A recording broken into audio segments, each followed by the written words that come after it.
Sir, आप अपने तजुर्बे की रोशनी में और ये जो पूरी सिचुएशन चल रही है सर, इसको किस तरह से एनालाइज कर रहे हैं? क्या ईरान अमेरिका मुआहदा जो तातुल का शिकार दिखाई देता है, वजूहात इसकी क्या है? क्योंकि दोनों तरफ दोनों फरीकैन ये समझ चुके हैं, जान चुके हैं कि मजीद जंग के मुतहम्मिल नहीं हो सकते, लेकिन फिर भी सर एक पेज पे अभी नहीं आ रहे।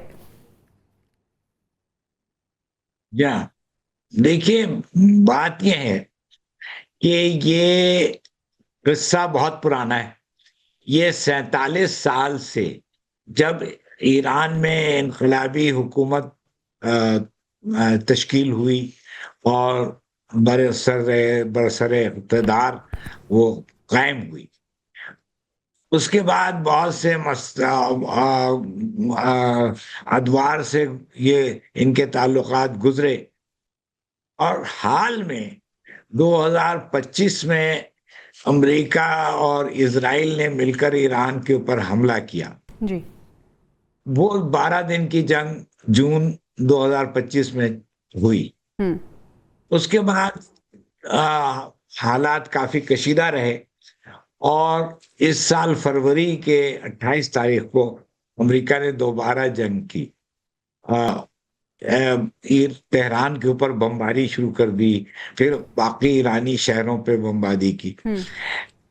हालांकि जो असल मसला अमेरिका ने जो कहा था कि ईरान का एटमी प्रोग्राम उनको कबूल नहीं है, उस पे मुज़ाकरात जून में भी हो रहे थे और फिर फरवरी में भी हो रहे थे। बिल्कुल सही। लेकिन मुज़ाकरात को डिस्टर्ब करके, उसको बीच में तोड़ के ये जो हमले हुए तो जाहिर है जंग छिड़ गई और जंग ईरान ने 40 दिन तक वो लड़े और बहुत दिलेरी से मुकाबला किया, डटे रहे पूरी तरह।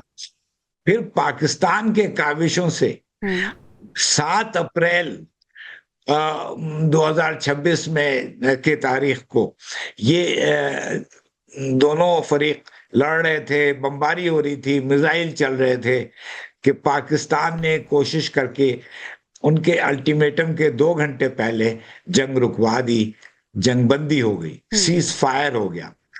और वो सीज फायर फिर बाद में उसके चंद रोज बाद वो शक्ल लाया और दोनों फरीक इस्लामाबाद में फिर पाकिस्तान के काविशों से बैठे और उन्होंने 20 घंटे मुज़ाकरात किए, जिसमें कि अमेरिकी वाइस नायब सदर और ईरान के असेंबली के स्पीकर और वजीर खारजा भी शामिल थे। बिल्कुल सही सर।